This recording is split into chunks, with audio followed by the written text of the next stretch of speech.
Hi అండి. 29వ తారీఖు గురువారం ధవళేశ్వరం జనార్దన స్వామి తీర్థం అండి. ఈ తీర్థం మీలో ఎంతమందికి తెలుసో నాకు అయితే కామెంట్ చేయండి. అంతేకాదండోయ్, ఆ రోజు తీర్థం అయితే చాలా చాలా అంగరంగ వైభవంగా బాగా జరుగుతుందండి. ఈ తీర్థానికి వచ్చిన ప్రత్యేకత ఏంటంటే భక్తులందరూ కలిసికట్టుగా రథాన్ని అయితే లాగుతారండి.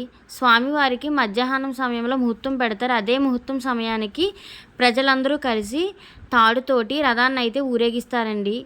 రథం అయితే చాలా బలంగా ఉంటుందంటండి. కానీ అందరూ కలిసి ఎంతో భక్తితో రథాన్ని అయితే లాగుతారంటండి. అంతేకాదండి, చాలా సినిమాల్లో ఈ గుడి అయితే ఉందండి. తీర్పు చెప్పే సన్నివేశాలు ఎక్కువగా ఉంటాయండి. పూర్వం ఎక్కువగా సినిమాలు ఇక్కడే తీసేవారంటండి. షూటింగ్స్కి ఈ ప్లేస్ అయితే చాలా ప్రత్యేకత అంటండి. పూర్వం కాశీకి వెళ్ళే వాళ్ళు ఈ గుడిలో నుండి ద్వారం ఉంటుందంటండి. ఆ ద్వారంలో నుండి నడిచి వెళ్ళేవారంటండి.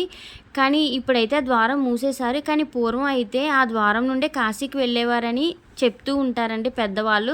అంతేకాదండి, అందులో నుండి వెళ్ళిన వాళ్ళు తిరిగి వెనక్కి కూడా రాలేదని కూడా కొంతమంది పెద్దవాళ్ళు అయితే చెప్పేవారు. నాకు తెలిసిందైతే నేను చెప్తున్నానండి.